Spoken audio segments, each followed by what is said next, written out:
Pues buenos días a todos y a todas. Empezamos el último de nuestros temas de historia del mundo contemporáneo. Un tema, por supuesto, inacabado, un tema que estamos haciendo todos y un tema que estamos viviendo. Es el tema 17, como veis, el mundo actual, de la caída del muro de Berlín a nuestros días. No sé de lo largo que me saldrá, depende de lo que me enrolle, y en principio no está previsto que sea muy largo, pero bueno. Y lo que tenéis que hacer pues es el guión esquematizado que estamos haciendo últimamente. Lo que pasa es que aquí en el vídeo no vienen los puntos, es decir, escuchadme, id pasando y vais viendo los puntos que incluye el tema, los subapartados, en fin. Así que, bueno, pues empezamos sin más. Recordad, 1989, cae el muro de Berlín, a partir de ahí se inicia todo el proceso de descomposición de lo que había sido el bloque comunista, la caída de la Unión Soviética, la desaparición de la Unión Soviética. Y bueno, pues a partir de ese momento y hasta hoy podemos señalar, en primer lugar, unas características generales del mundo. ¿Cuáles son estas características generales? En principio, sin medir todavía los efectos del famoso coronavirus, podemos distinguir tres centros económicos a nivel planetario, a nivel mundial. Estos centros económicos serían Estados Unidos, en primer lugar, sin duda, Japón, China cada vez más avanzada, la vamos a ver también como nueva potencia emergente, y la Unión Europea, pero la Unión Europea no completa, sería Alemania la líder de esta Unión Europea y bueno, pues también se está viendo ahora con el tema del COVID. Por supuesto, el papel principal lo desempeña Estados Unidos, líder en nuevas tecnologías, en fuentes de energía, en ingeniería genética, en fin, en absolutamente todo lo que tiende a marcar este siglo XXI. Bien. Segunda característica, la globalización capitalista. La globalización hablamos muchísimo en tercero. Os recuerdo que es esa libertad de comercio mundial, la libertad de producción, la libre circulación planetaria de capitales, de materias primas, de absolutamente todos. Lo que ocurre es que no es una globalización igualitaria, no está equilibrado, que hay una dependencia de los centros económicos y esos centros económicos están en el primer mundo. ¿No? Y en nuevas potencias emergentes sería otra de las características. Aquí, bueno, pues algunos teóricos, algunos libros siguen poniendo a China o la India. Lo que pasa es que China, por supuesto, cada vez en un papel más protagonista, como todos sabemos. Y bueno, pues la última de las características es que existe un solo centro militar y político, que es Estados Unidos. Pensad que tras la caída de la Unión Soviética, pues se fue descomponiendo todas esas estructuras militares que también había, lo que no quiere decir es que no queden misiles o que Rusia no sea una potencia militar, pero el centro militar es Estados Unidos, sigue siendo Estados Unidos, la OTAN sigue existiendo, como todos sabemos. Y esto ha llevado a que, bueno, pues poco a poco vaya extendiendo su hegemonía por el resto del mundo y también a que haya intervenido en distintos acontecimientos, en distintos lugares, precisamente para mantener esa hegemonía. Bien, ¿qué ocurre? Bueno, pues que a partir de esta caída del muro de Berlín, de estas características generales que os acabo de indicar, serían cuatro, repito, cuatro centros económicos, la globalización capitalista en segundo lugar, las nuevas potencias emergentes y el único centro político y militar. El mundo se ha caracterizado por numerosos conflictos en los 30 años que han pasado desde esta desaparición del bloque comunista. Fijaos, este mapa es muy, muy llamativo. Algunos de estos conflictos más o menos o han terminado o están más o menos tranquilos. Otros, que iremos viendo ahora, están o continúan totalmente activos. Fijaos que, bueno, pues, por ejemplo, uno de los que ha acabado pues está la antigua Yugoslavia, que ahora iremos viendo, pero en América sigue habiendo conflictos. No es el lugar más activo, pero África, fijaos, luego veremos algo más de aquí. Asia, por supuesto, en fin. En realidad, pues todos se corresponden al llamado tercer mundo que surge o que caracteriza actualmente a esos países pobres. Vamos a ir viéndolos un poquito poco a poco, todos estos. Este segundo punto, los conflictos desde los años 90. Estos son los que siguen actualmente activos. Este mapa tiene un par de años, ya pues alguno también ha vuelto a caer, pero hay otros que siguen totalmente activos. Y otros que, aunque no haya una guerra, pero el conflicto está ahí. Entonces, por ejemplo, esto de Bosnia, pues claro, aquí ya no hay guerra, pero sigue habiendo reivindicaciones nacionalistas. Acordaos que es una zona además que nos viene desde la Primera Guerra Mundial, ¿vale? Pues desde el siglo XIX. Empezamos entonces con los conflictos. El primer grupo, por un orden cronológico, serían los conflictos que surgen tras la caída del bloque comunista. El más terrible, el más horroroso quizá fue el que pasó en la antigua Yugoslavia. Acordaos que esto era un país que ha surgido precisamente tras la Primera Guerra Mundial. Se había mantenido así a lo largo de casi todo el siglo XX y tras la caída de la Unión Soviética, pues aquí surge también, esa es la muerte del el presidente de Yugoslavia, que era el mariscal Tito, pues surgen, bueno, pues distintos movimientos nacionalistas, o sea, se recupera todos los movimientos nacionalistas. Serbia, que es un poco la que tiene la hegemonía, la que tiene el máximo poder, se va a negar a esos intentos de independencia y eso va a desencadenar al final una guerra absolutamente terrorífica en los primeros años 90 del pasado siglo XX, con bueno, pues un genocidio, matanzas generalizadas. Los serbios atacaron a los bosnios, a los croatas. Eslovenia fue la única que salió un poquito mejor, pero el resto, bueno, pues fue un auténtico desastre, que además vivimos todos en directo. Yo me acuerdo perfectamente de imágenes de la guerra de la antigua Yugoslavia, estos bombardeos, estas matanzas terribles, estos personajes que, bueno, pues eran señores de la guerra auténticamente. Al final el problema se medio resuelve con este mapa que veis aquí. Interviene la ONU, intervienen pues las distintas potencias, se resuelve más o menos el conflicto, pero digo que más o menos, porque ya sabemos que, por ejemplo, aquí, Montenegro, ya ahora mismo ya es un país independiente también, es decir, que este mapa que finalizó la guerra de la antigua Yugoslavia ya no es real. Aquí, en toda esta zona de por aquí, sigue habiendo conflictos y, bueno, pues puede ser que vuelvan a estallar en cualquier momento, ¿vale? Otra de las zonas donde también hubo conflictos tras la caída de la Unión Soviética fue en toda esta zona de las repúblicas del Cáucaso. Georgia, Ucrania, Crimea, ahí Rusia no quería conceder la independencia, Ucrania al final la obtiene, pero en Crimea sigue siendo una zona complicada que actualmente está ocupada por Rusia, aunque en principio iba a formar parte de Ucrania. De vez en cuando vuelve a estallar el conflicto, ahora parece que estamos escuchando menos conflictos porque todas las noticias están ocupadas por el famoso coronavirus, pero eso no quiere decir que los conflictos no existan, ¿vale? Bueno, por lo tanto, primer bloque de conflictos, los derivados de la caída del bloque comunista, por un lado la guerra de la antigua Yugoslavia, por otro lado los de las zonas, las repúblicas caucásicas y del sur de Rusia. Por otro lado, tenemos los conflictos que siguen en África, conflictos que están derivados, la mayoría de ellos, de la explotación de los recursos naturales. Están fomentados por la competencia entre las multinacionales, entre los países, para controlar estos recursos. Es decir, si tú eres una multinacional de los diamantes y resulta que pues en la República Democrática del Congo el gobierno no deja que tú explotes allí los diamantes, pues directamente pagas a guerrilleros, pagas a soldados a sueldo, ya organizas un golpe de Estado y ya provocas allí una guerrita para que luego pues te dejen allí explotar tus diamantes, y quien dice los diamantes pues dice pues todos los recursos naturales que África tiene. Fijaos en este mapa, que es bastante significativo, que relaciona además los conflictos. Fijaos los puntitos que están por todos lados o por muchos lados, y la existencia de recursos minerales o de recursos del petróleo.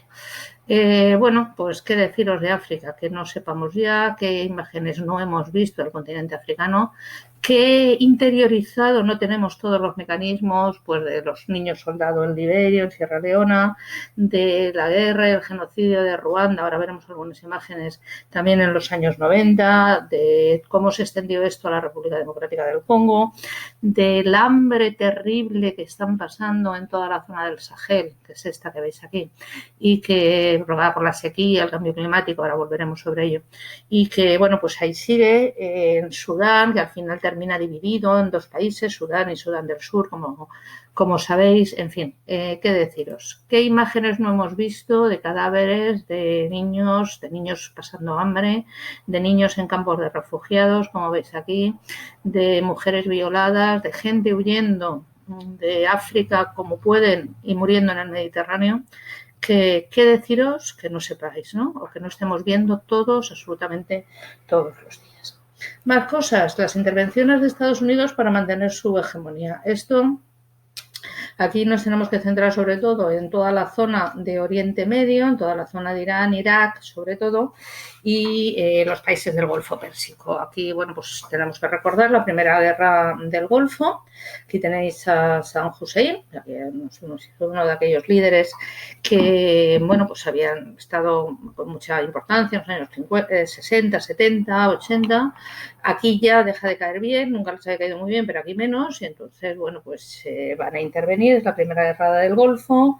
Al final se mantiene a Saddam Hussein, pero se deja a Irak con un control absoluto del petróleo, que es su fuente de energía fundamental, con lo cual, bueno, pues al cabo de unos años, Saddam Hussein va a tener que intervenir otra vez, o se le va a acusar de tener armas de destrucción masiva, en fin, fue todo aquello una historia terrible, con lo cual estallará la Segunda Guerra del Golfo, que terminará con la muerte de Saddam Hussein, con la ejecución realmente. Son estas imágenes que veis por aquí, cuando ya algunas potencias occidentales, en concreto Estados Unidos, Gran Bretaña y secundariamente Portugal y España, la España de aquellos momentos, estamos hablando del periodo del 2003, intervienen en la guerra de Irak y, bueno, pues aquello acaba de mala manera. Saddam Hussein es derrocado, efectivamente, luego ya os digo, es ejecutado, pero, bueno, pues los problemas no se resuelven. Aumento de las tendencias terroristas, división de la población, desplazamientos, en fin. Y, en realidad, ¿qué había detrás de todo ello? Pues el control del petróleo por parte de las multinacionales, fundamentalmente estadounidenses, y de la intervención de esas multinacionales para la reconstrucción, entre miles de comillas, del país. También en estas intervenciones de Estados Unidos tenemos el tema de la invasión de Afganistán. Eso se produjo en el 2002, fue en teoría, bueno, fue la respuesta de Estados Unidos al atentado contra las Torres Gemelas, que se produjo en el 2001, y, bueno, el objetivo en teoría era derribar al régimen talibán que había en Afganistán y que apoyaba a Al-Qaeda. Al-Qaeda, que estaba liderada por Bin Laden, que la tenéis aquí. Y os recuerdo que Bin Laden había hecho un magnífico servicio a Estados Unidos cuando Afganistán era un país comunista y se había producido la intervención de la Unión Soviética, que eso lo veíamos precisamente en el final de la Guerra Fría.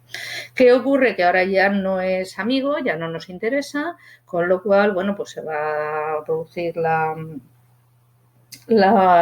la intervención de Estados Unidos, como os digo, se consiguió derribar al gobierno, pero el problema no se acabó porque la guerrilla, o sea, esos talibanes que estaban en el gobierno pasaron a formar parte de una guerrilla que sigue atacando, sigue habiendo atentados, hay fuerzas desplegadas de la OTAN y de la ONU, pero de vez en cuando se siguen produciendo atentados. Es decir, que el problema no se ha resuelto ni muchísimo menos, y las condiciones de vida de la población, pues imaginaos cómo son. Lo que ocurre es que esta intervención en Afganistán les sirvió a Estados Unidos para poder intervenir en zonas limítrofes. Estoy hablando de Pakistán, de algunas de las antiguas repúblicas soviéticas, con lo cual, bueno, pues ya de pronto empezamos a controlar, o podemos mejor controlar ese territorio, esa zona que sigue siendo una zona estratégica importante. Aquí no es que haya muchas riquezas de materias primas, Afganistán no es que sea un país muy rico, pero desde luego, bueno, pues geográficamente está bastante bien colocado, también cara a Rusia, al Extremo Oriente, etcétera.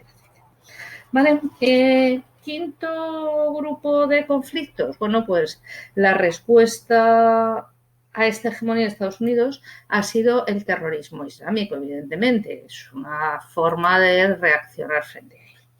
En muchos países musulmanes están en una situación, estaban y han estado en una situación de desigualdades económicas y sociales. Lo que ocurre es que, bueno, pues aquí la búsqueda de soluciones en algunos casos se ha producido por parte de la población a través de la religión islámica más radical, que, bueno, pues lo que plantean es un odio visceral a todo lo que significa el mundo occidental. No tenemos que identificar, por supuesto, a estos terroristas islámicos con la religión musulmana, que precisamente es una religión de lo más tolerante y que, bueno, pues en ningún momento el Corán o las enseñanzas de Mahoma planteaban nada de esto. Bueno, dentro de esos atentados, por supuesto el de las Torres Gemelas, que es este que veis aquí, todos tenemos un poco la imagen en la cabeza, pero otras también, la de los ataques a los trenes en Madrid, de doloroso recuerdo para mí, de 2004, los ataques suicidas, la muerte de Bin Laden, como sabéis, y la desaparición práctica de Al Qaeda, por lo menos están prácticamente desaparecidos, como os digo, pero a cambio aparece el Daesh. El Daesh que, bueno, pues todavía consideran muy poco radicales a los de Al Qaeda y ellos son más. Y bueno, pues ya sabéis, todos los ataques indiscriminados que han llegado a realizar, pues en París, en Londres, en Barcelona, no sabemos si se siguen organizando o no se siguen organizando. Han intervenido mucho en Siria, que es otro de esos conflictos pendientes o que continúa ahí. Llegaron a controlar bastante territorio, ahora parece que están más o menos dominados, pero también repito que las noticias que nos están llegando en estos últimos meses pues están muy cortadas por el único foco de información, lo cual sinceramente me preocupa bastante porque no sabemos muy bien qué está pasando en el mundo. Otro de los problemas, de los conflictos, muy relacionado con esto que os digo, fue la primavera árabe. La primavera árabe fueron toda una serie de movimientos populares que se inician en estos países que veis aquí, inician en Túnez, continúan en Libia, Egipto, Siria, Jordania, en Yemen, alguno más. Lo que pasa es que en algunos sitios intervinieron los gobiernos, por ejemplo en Marruecos, consiguieron frenar esta primavera árabe. Lo que pedía esta gente, bueno, pues fue acabar por un lado con estos gobiernos autoritarios, mejorar las condiciones de vida de la población.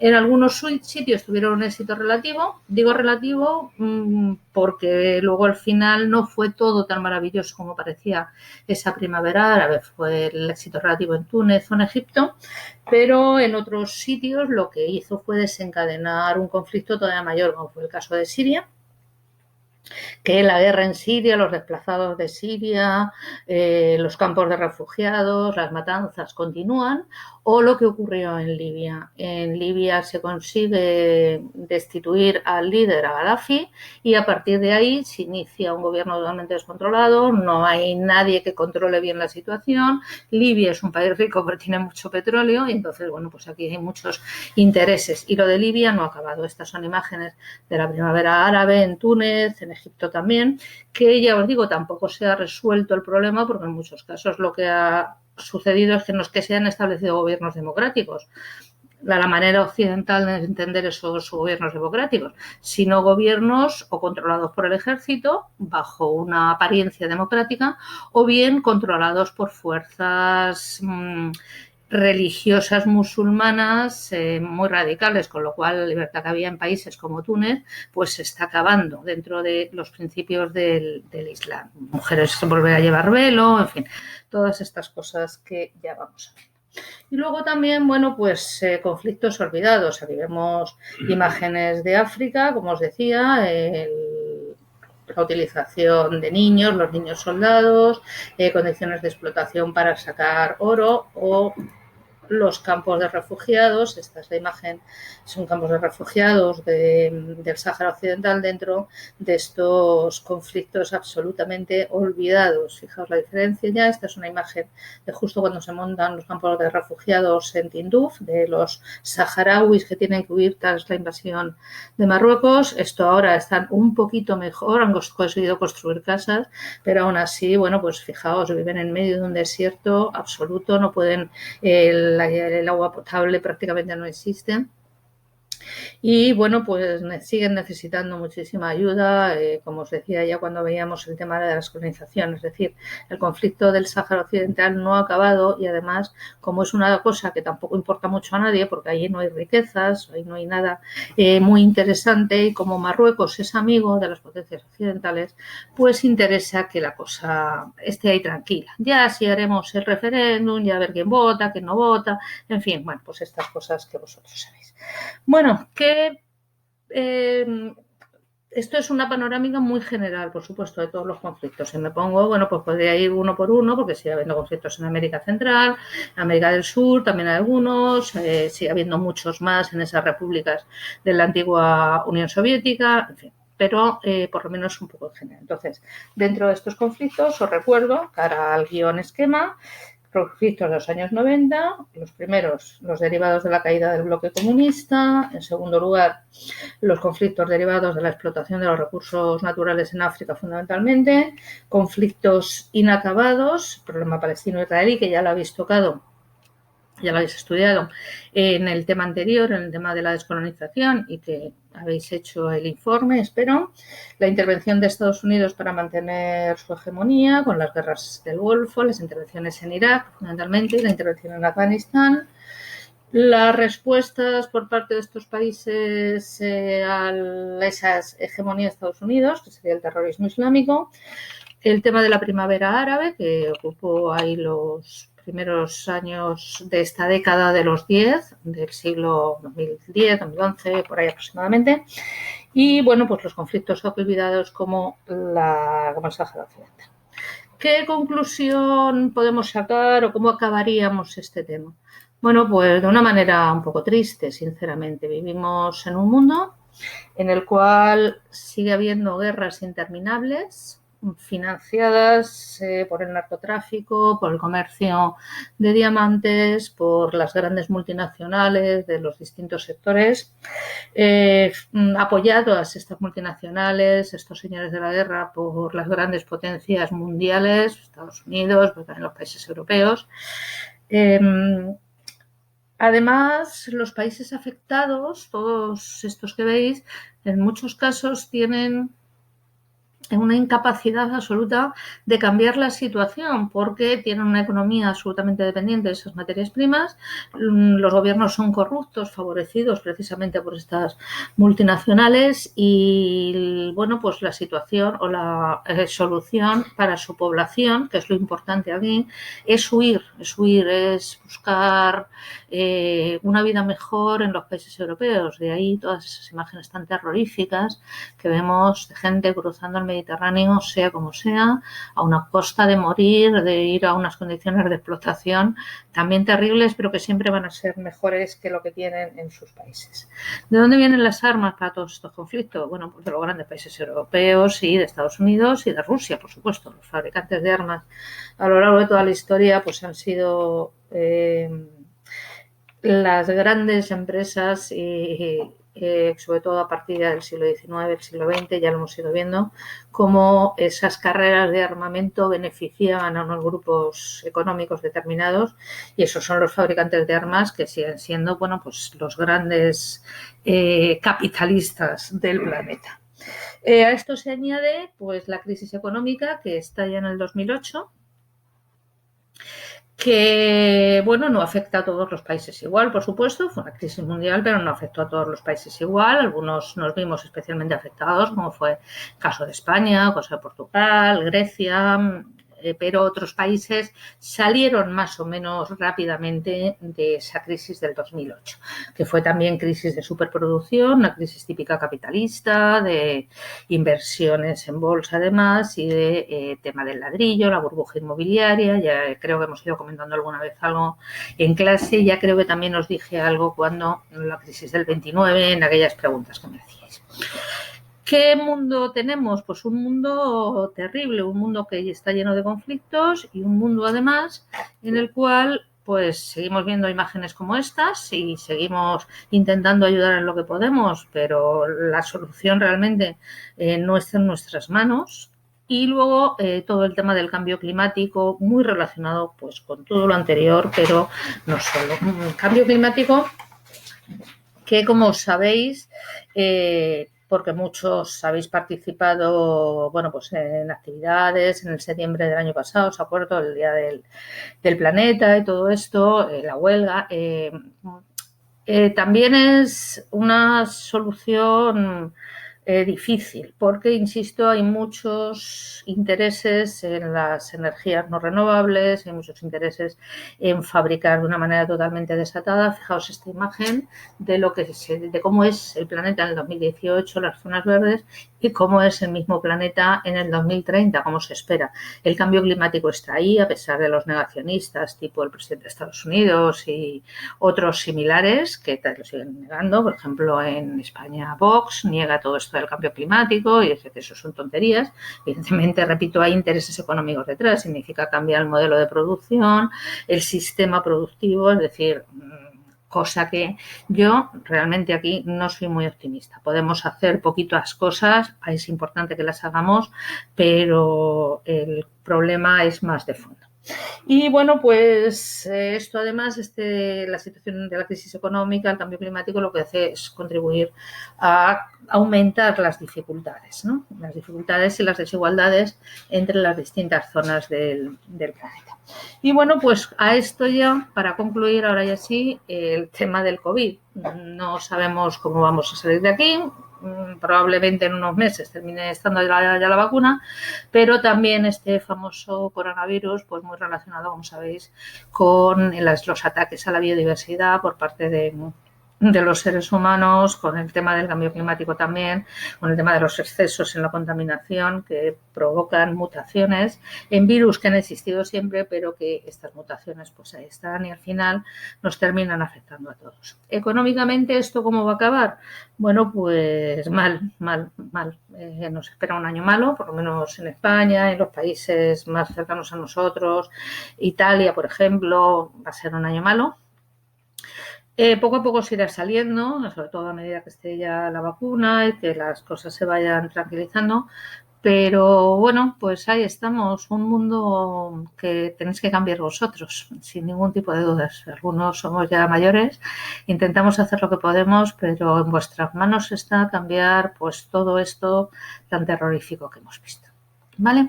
Y bueno, pues en cuanto al tema 17 del mundo actual, un mundo triste, desgraciadamente, pues poco más deciros. Ya con esto es el último vídeo que vemos, es el último tema del curso de Historia del Mundo Contemporáneo de primero bachillerato. No hubiera querido que hubiera sido así, que si no hubiéramos seguido viéndonos en clase. Solo deciros, bueno, pues ya lo sabéis lo que tenéis que hacer con este punto. Luego os mando las instrucciones y ya os concreto un poquito más de fechas y de todo esto.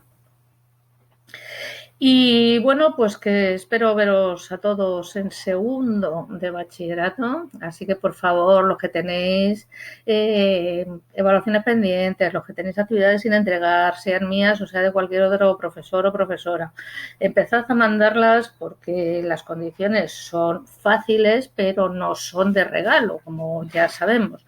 Así que intentad no ponernos las cosas muy difíciles para poder aprobaros, ¿vale?